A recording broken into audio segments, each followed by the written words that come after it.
the Dyatlov Pass incident.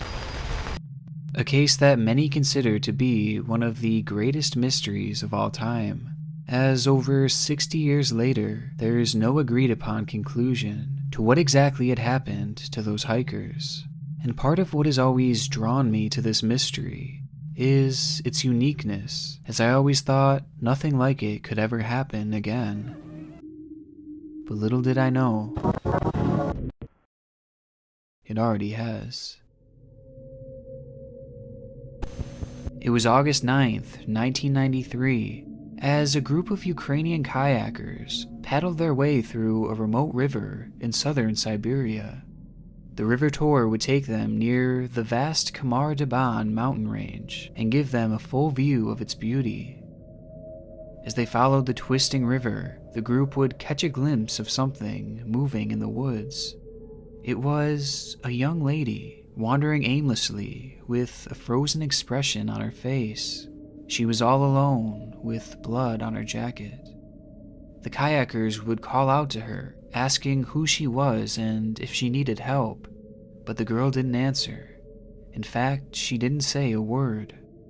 Whatever she had seen on that mountain range had traumatized her, to the point where she couldn't speak, having barely spoken of the incident to this day.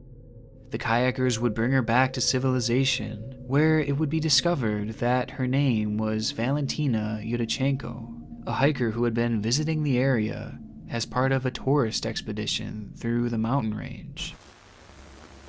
But the concerning part was, she wasn't alone. Or at least she hadn't been when she started her hike. In fact, she had been with 6 other hikers during her trip, hikers who were nowhere to be found. What happened in those mountains that was so traumatic that it left Valentina in a state of shock for years, and caused the disappearance of her entire crew? Well, the story is as strange and disturbing as it gets.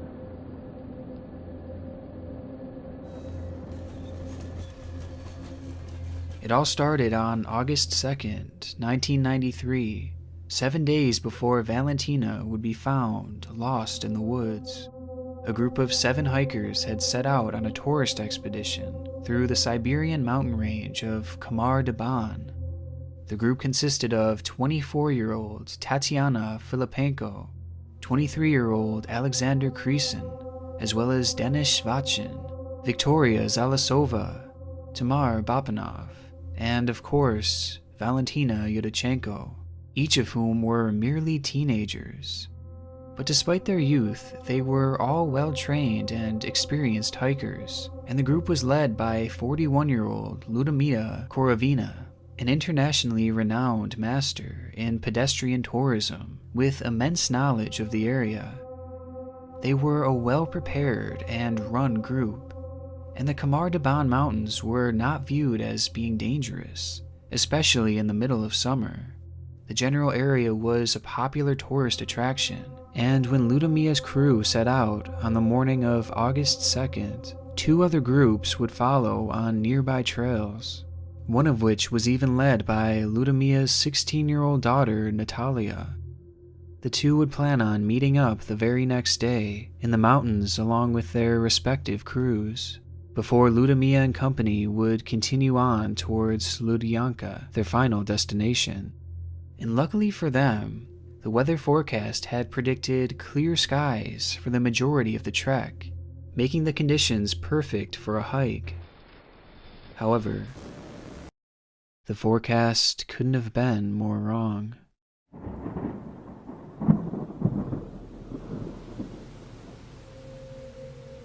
On and off spouts of freezing rain poured down upon the group and predicted an oncoming snowstorm as the group climbed the Kanulu mountain.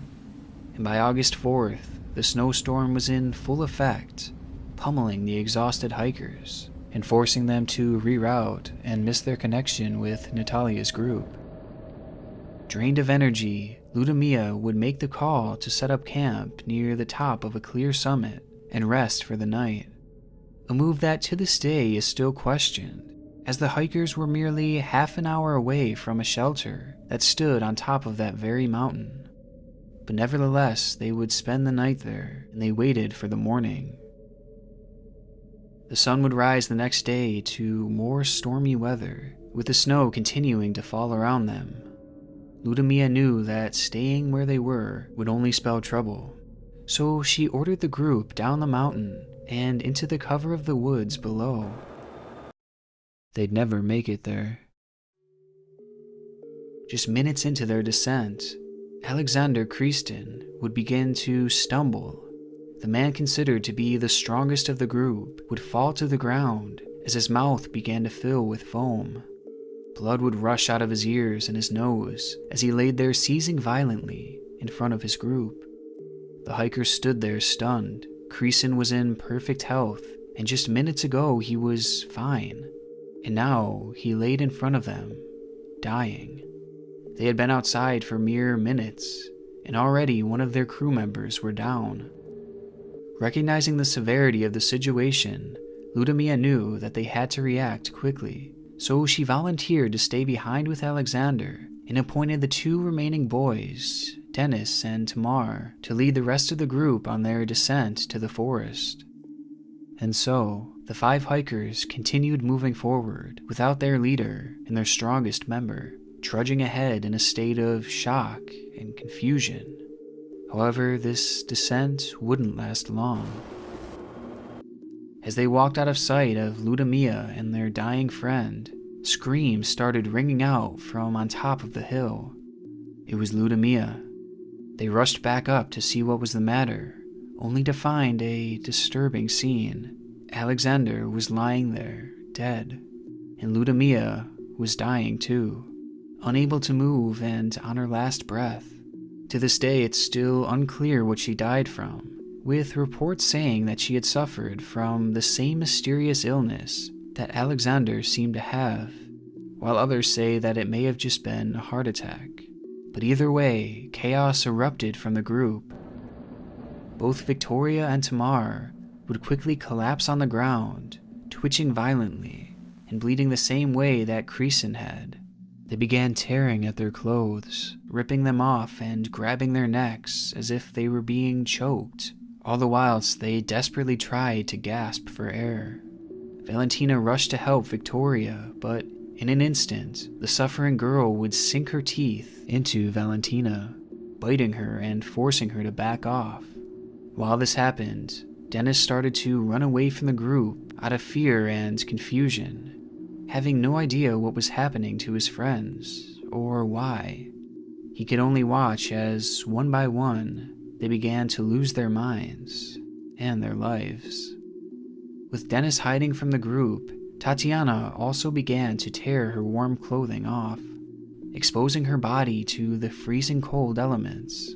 She too grabbed for her throat and acted as if her own body was torturing her. Once on the ground, she would turn her attention to the rock that laid next to her, and in an instant she would begin to smash her head against it, over and over again, until her body would go limp.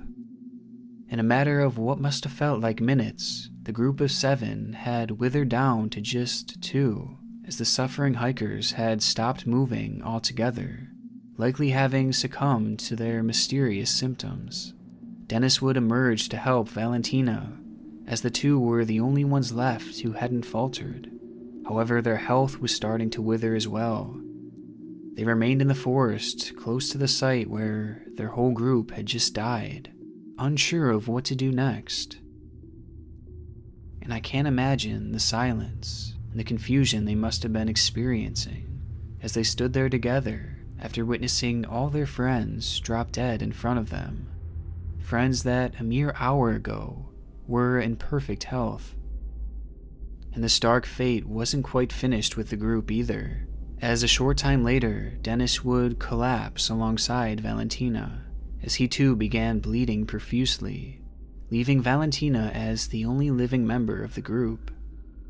Completely traumatized and scared for her life, Valentina took supplies from the camp and proceeded to wander alone in the forest. She did so for 3 days before being found by the kayakers on August 9th. Остальным дала команду спускаться вниз, но почти сразу остановила группу и попросила подняться за ней кого-нибудь. Таня достала тент, и остальные накрылись им. Я поднялась к коровиной, глаза у Саши были огромные. It would be 3 weeks before the bodies were discovered, as they received no guidance from the deeply traumatized Valentina. And what the rescue party saw when they stumbled upon the scene would shake them to their core.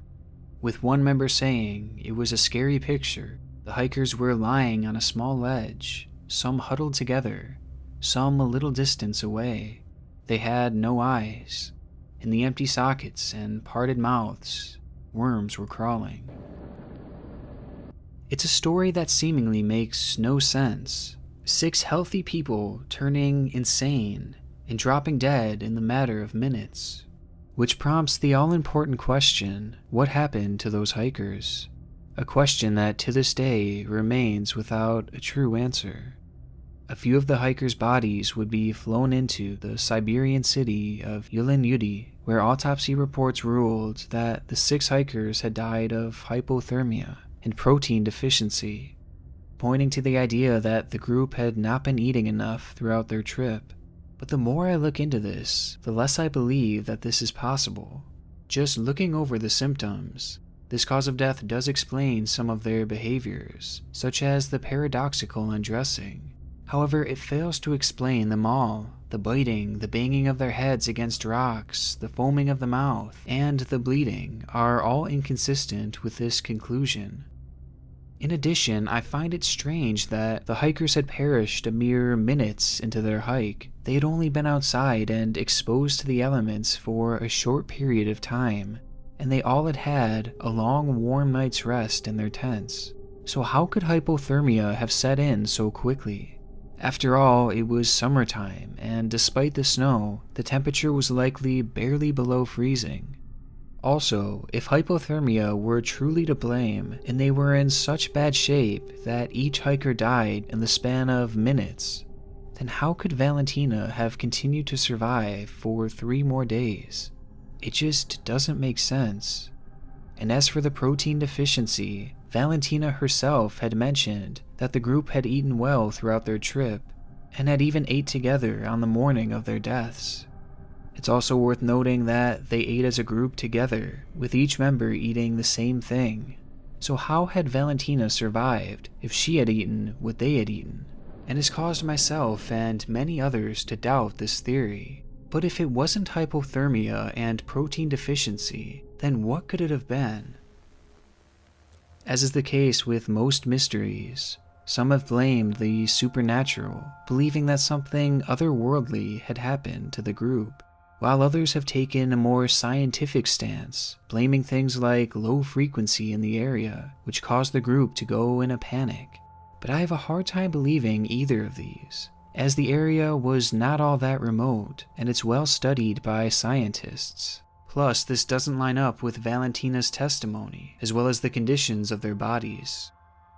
Another possibility is that the group had eaten something poisonous on their trip, an idea that is certainly possible, as Ludmilla was often known to be a forager, so perhaps she had picked some sort of fungus or berry, giving it to the group to eat, without realizing that it was actually toxic. A poisonous mushroom could certainly cause the hikers to hallucinate, and potentially bleed internally. But the issue is, Valentina never mentioned that the group had foraged for food, and she is on record saying that they had eaten well. If they had ate something suspicious out there, she certainly would have told authorities. Plus, if they had all eaten together, then how had Valentina not been poisoned? And finally, Ludmilla was an expert at this kind of stuff, so it's unlikely that she would make a mistake of this magnitude, especially given how well she knew the area. But if it hadn't been the food that had poisoned them, then perhaps it was something in the air. Russia has long since been known for their development of deadly chemical weapons, producing them in secret and testing them in undisclosed locations.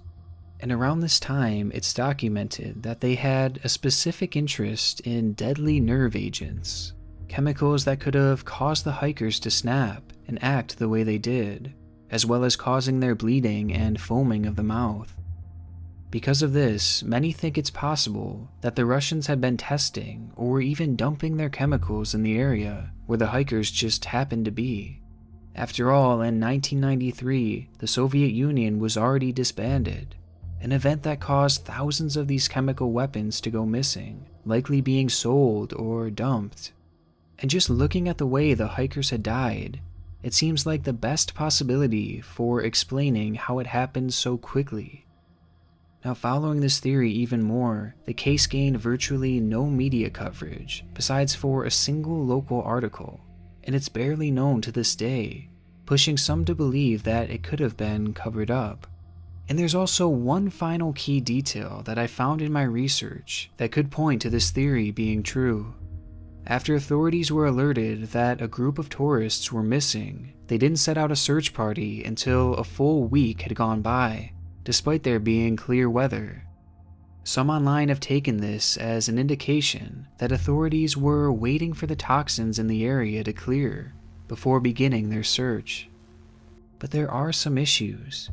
First of all, the location where the hikers were visiting was fairly popular, and they were a mere 100 meters away from a shelter that was designed for people to stay in. So why would the military test or dump weapons there? Wouldn't they select a more remote area? And also, how had Valentina survived? If there truly was a deadly chemical in the air there that was so powerful that it killed every member of the group that quickly, then it's nearly impossible that Valentina would have survived. And because of that, I can't settle on this as a definite conclusion. It's a frustrating case as the answer seems so hard to settle on, potentially because it's been incredibly underreported, and the reports that are out there are filled with quite a bit of speculation rather than fact. Also, of the original articles written on this, many were made in other languages, which may have led to things being lost in translation over the years. And though Valentina's testimony tells us what had happened on those mountains, it's also possible she had misremembered things, especially given the extreme shock and trauma she had experienced. She had also just recently started discussing this event, leaving things to be forgotten over the years. So with all these factors, it's possible we may not even have the full story, which just adds more mystery to this strange case. And given the lack of attention it's received, it's possible we may never know for sure what happened in those mountains. I want to give a huge thank you to my gold tier patrons, and of course my god tier patrons: Tracy Volpe, Alfred, Sam Lufty, Othian, Snoodles, Miss Kitten, Lacey, Nathan Backus, and Michelle S. Your contributions have been such a tremendous help for this channel, and I couldn't be more grateful. And if anyone else would like to join, I will leave a link in the description below.